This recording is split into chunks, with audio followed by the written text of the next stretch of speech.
Ainthapali police को मिले बड़ सफलता।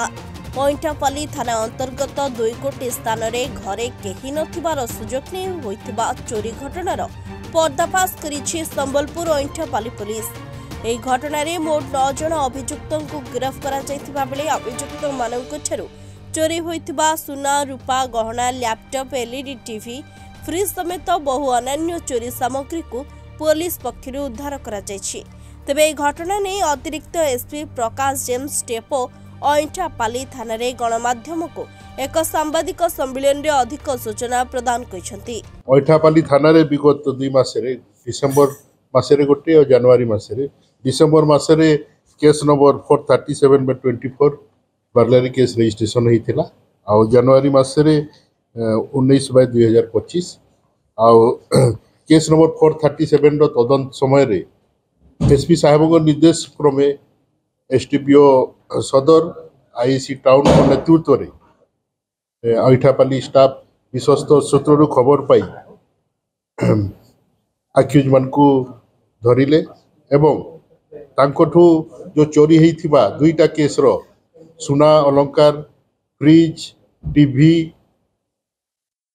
सबू रिकवरी करी जबत कर समस्त 9 जन आक्यूज अरेस्ट होती आहरी यही केस रे इन्वॉल्व अच्छी से माने आब्सकॉन्डिंग अच्छी पछरे भी तनाघना चलती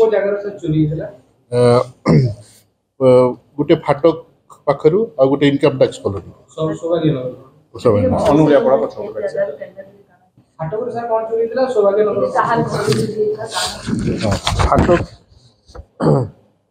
फाटक पाखरु आपणकर चोरी होता ये से माने ग्रिल गेट ताड़िकी पशी थे घर 1 Sony TV, 2 pairs gold bangles, 1 gold chain, 1 bracelet, 1 gas चूल्हा चोरी एटा कंप्लेन ना है अविनाश पंडा ये मानकर समस्त को ना रे प्राय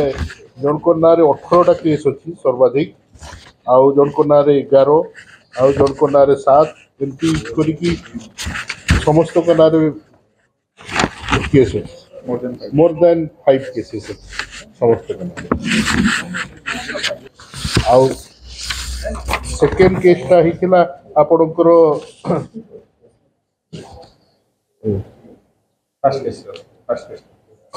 फर्स्ट केसटा एटा इनकम टैक्स ओइठापाली होइता सेथिरु चोरी होइथिला आपणकर रेफ्रिजरेटर,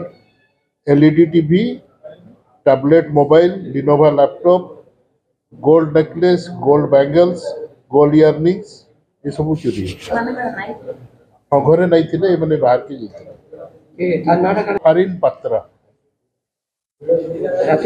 संबलपुर अजित महांती रिपोर्ट विशेष खबर।